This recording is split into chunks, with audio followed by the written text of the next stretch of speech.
Fever. It's a word that can make even the bravest among us feel uneasy. A rise in body temperature, often accompanied by chills, aches, and fatigue. Fever is often seen as something to be feared and suppressed. But what if we told you that fever is actually one of your body's oldest and most effective defense mechanisms? For millions of years, long before doctors and medicines, our ancestors relied on fever to survive infections. Fever is not the enemy. It's a powerful ally in the fight against invading microbes. Think of it like this.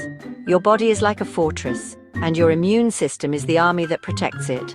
When invaders, such as bacteria or viruses, breach your defenses, your immune system springs into action. Fever is like raising the alarm and calling for reinforcements. So the next time you feel that familiar warmth spreading through your body, remember that it's not just a sign that you're unwell. It's a sign that your body is waging war against infection, and fever is its secret weapon. But how does raising our body temperature actually help fight off infections? It all comes down to the fact that our immune system is highly sensitive to temperature changes. When your body detects the presence of harmful invaders like bacteria or viruses, it releases special chemical messengers called pyrogens. Think of pyrogens as the messengers that raise the alarm, signaling your brain to crank up the thermostat. Your brain receives these signals and responds by resetting your body's internal temperature to a higher level. This triggers a cascade of events designed to make your body a less hospitable environment for the invaders. Blood vessels constrict, reducing heat loss and keeping the warmth trapped inside. Muscles contract rapidly, causing you to shiver and generate more heat.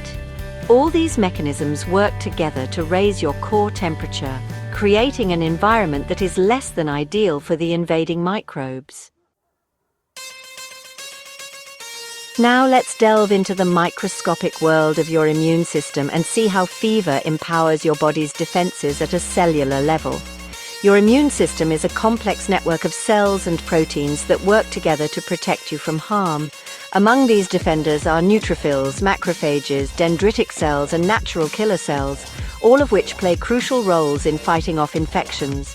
These microscopic warriors are highly sensitive to temperature changes, and fever acts like a shot of adrenaline, boosting their effectiveness. Neutrophils, the most abundant type of white blood cells, are like the first responders of your immune system, rushing to the site of infection to engulf and destroy invaders. Fever helps neutrophils arrive at the battlefield faster and more efficiently. Macrophages, the big eaters of the immune system, patrol your tissues, engulfing and digesting cellular debris, microbes, and anything else that seems out of place. Fever increases their appetite and enhances their ability to break down and eliminate threats. Dendritic cells act as the intelligence officers of your immune system, capturing invaders and presenting their fragments to other immune cells, triggering a targeted response. Fever enhances their ability to process and present antigens, leading to a more effective immune response. Natural killer cells are the elite assassins of your immune system, targeting infected cells and eliminating them before they can release more viruses or spread the infection. Fever boosts their activity, making them more efficient at seeking and destroying infected cells. Section 4. The energy of fever fueling the fight. Fever is undoubtedly a powerful weapon in your body's arsenal, but it comes at a cost. Just like any intense activity, fighting off an infection requires energy, and fever increases your body's metabolic rate, meaning you burn through energy reserves faster. Think of it like this. Your body is working overtime to produce more immune cells, send them to the front lines, and fuel their activities. This increased demand for energy explains why you often feel tired and achy when you have a fever. Your body prioritizes fighting the infection, diverting energy away from non-essential functions like digestion and physical activity. This is why you may experience a loss of appetite, fatigue, and a general feeling of malaise. These symptoms, while unpleasant, are a sign that your body is focusing its resources on the most critical task at hand, getting you well again. Section 5. Heat shock proteins, cellular distress signals. As your body heats up during a fever, your cells experience a kind of beneficial stress.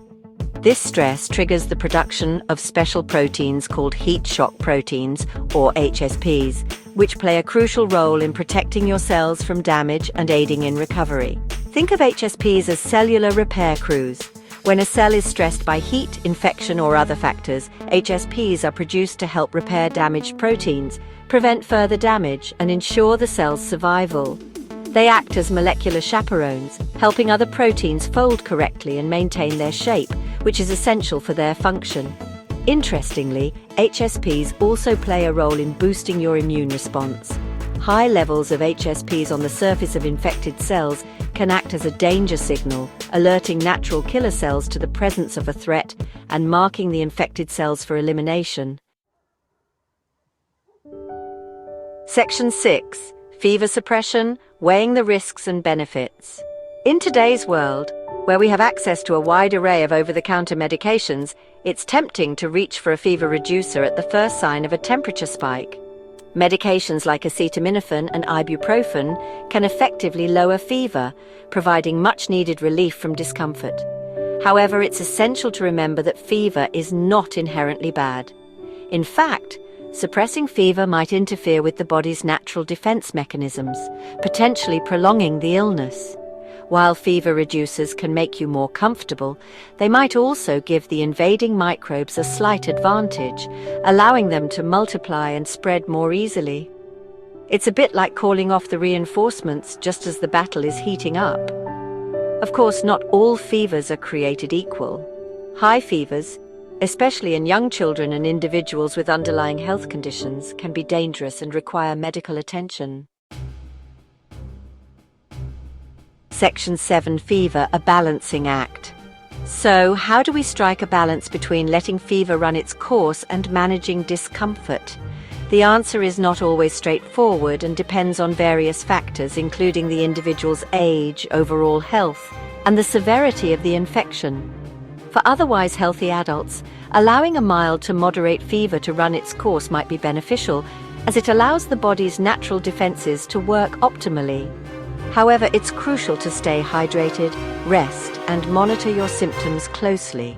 If the fever is high, persists for more than a few days, or is accompanied by severe symptoms, it's essential to seek prompt medical attention.